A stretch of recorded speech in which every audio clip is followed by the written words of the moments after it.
Hey everybody, Mike B here with my esteemed colleague, Mr. Devin Kruger, hello. You might have noticed him on his own channel. He does a lot of helmet, boot, mess kit, general military equipment reviews. And, you normally just see my hands though. So. Yeah, and his lazy boy, or whatever the hell kind of chair that is. It's a nice chair, but anyway.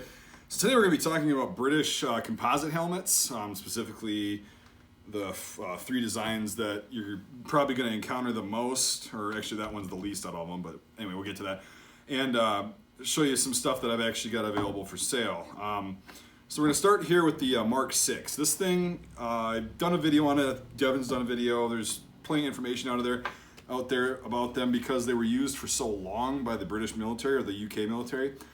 So it's made out of ballistic nylon. It was introduced in 1984, probably a little bit before that, but it was officially adopted in 1984.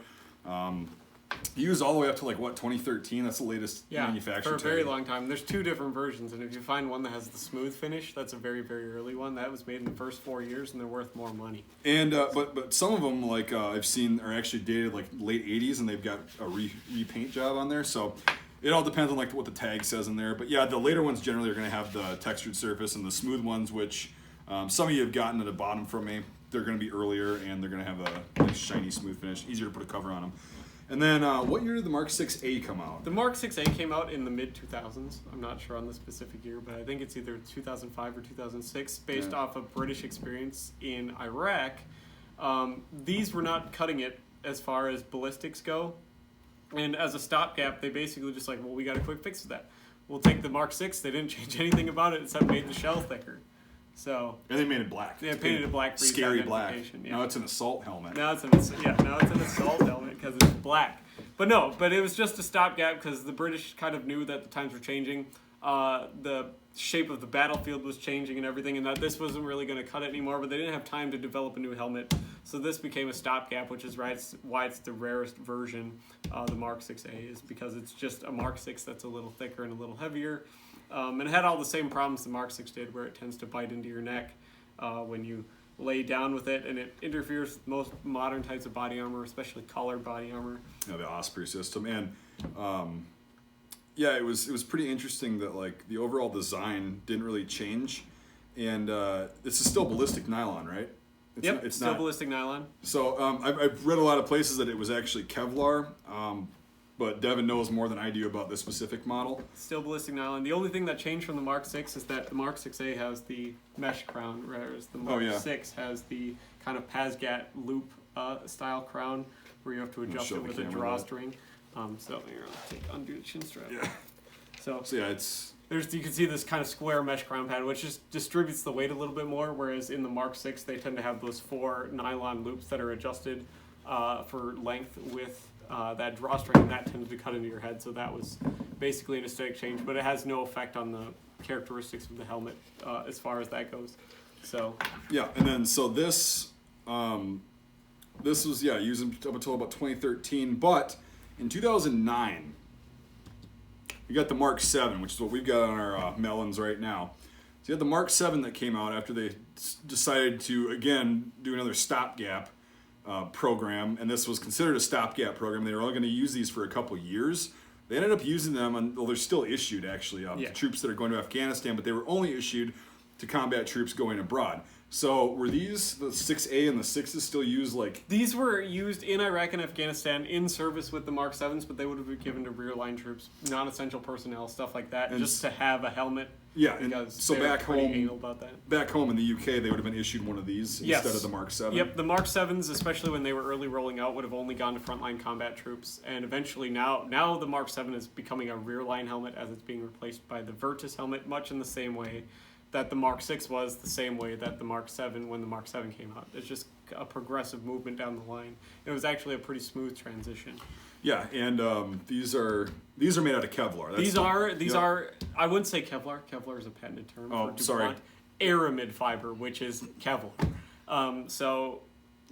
You'll hear about that on my channel a lot too if you watch any of my helmet videos. A lot of people tend to use Kevlar and Aramid interchangeably, but it's not. So yeah, Kevlar is a patented term. For DuPont, just like Spectra is just like Coca-Cola's Coca-Cola, Yep. and So, All right, so then this is being phased out currently, but they're still being used in 2019 in Afghanistan, but they're being kind of more sent to rear line troops. Now, that's probably the reason I was able to get these. These are like unobtainium in the United States at this current point, except from me. I happen to get a...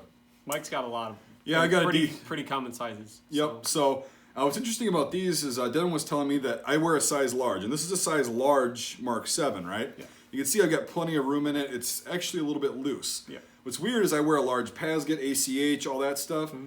I actually fit into a medium Mark 7. I wear a large ACH, ECH, Pasgat as well, but I have a kind of wider head. My head isn't long, so since the Mark 7 is a wider helmet, I fit into a medium, which is what I'm wearing, and you can see I still have ample space on my helmet. What was kind of their logic behind the sizing? Well, instead of being a huge custom sizing, they tried to save money because, after all, it is just a stopgap helmet. They decided to go for a kind of smaller bracket of sizes instead of like the 6 that the U.S. traditionally has, which would be extra small, small, medium, large, and extra large.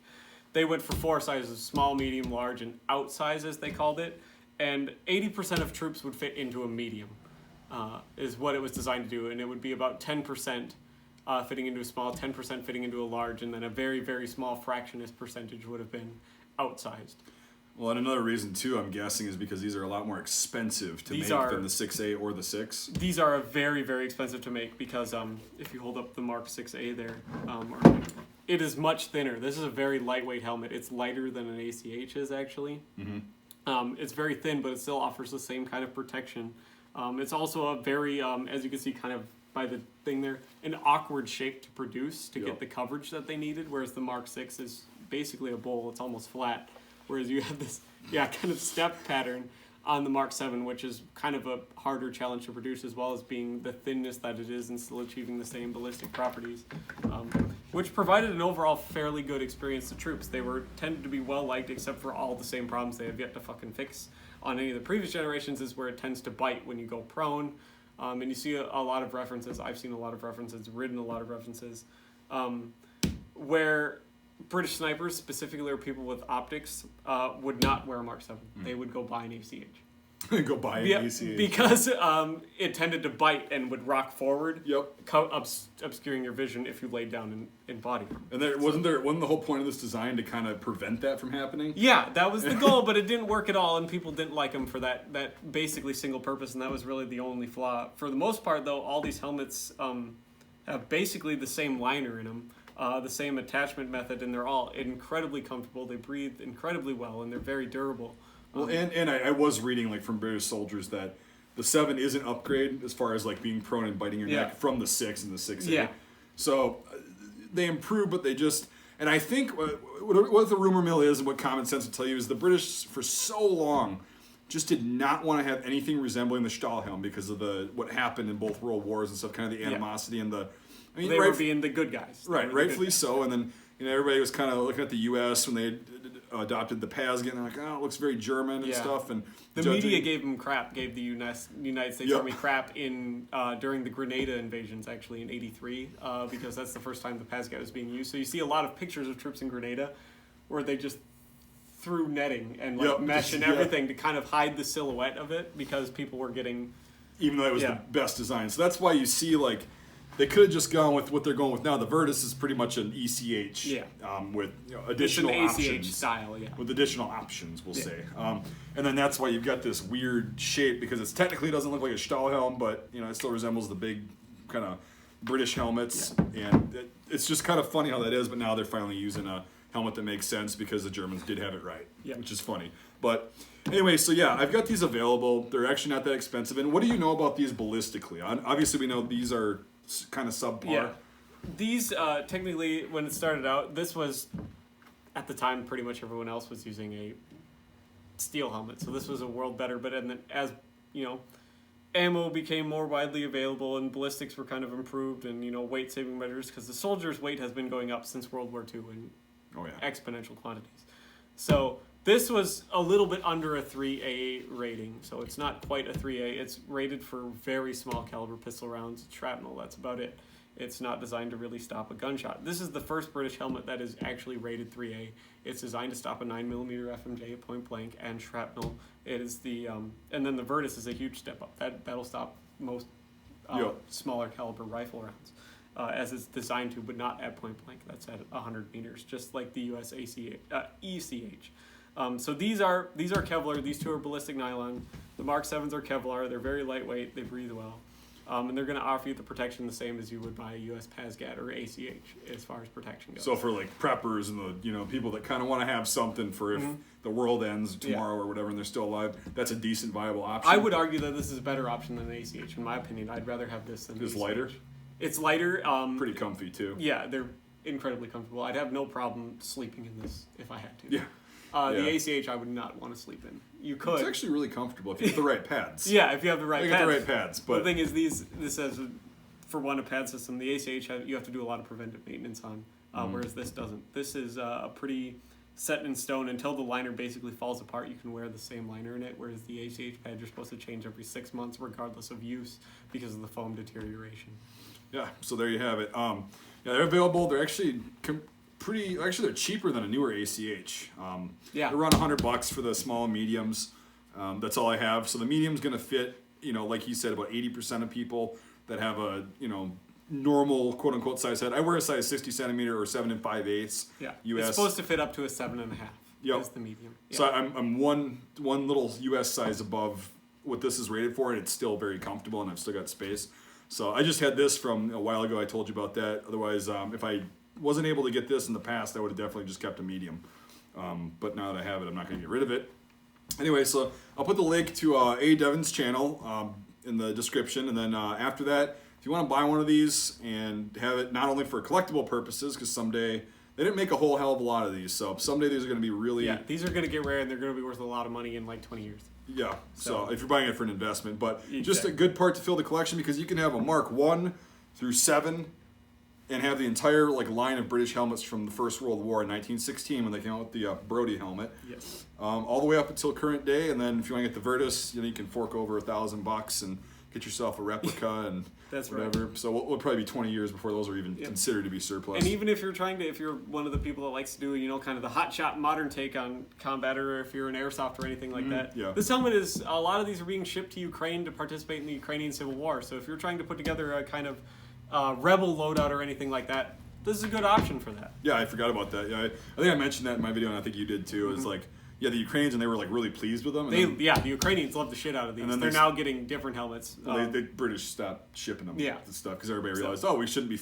taking a side because exactly. Whoops. But anyway, so a lot of piss Russia off. A lot of Ukrainians are wearing those, and very viable options. So I do have these. I'm at this time the only retailer in the entire United States that's got these available, and I don't think that's going to change for a while because my supplier does not have a lot of them either.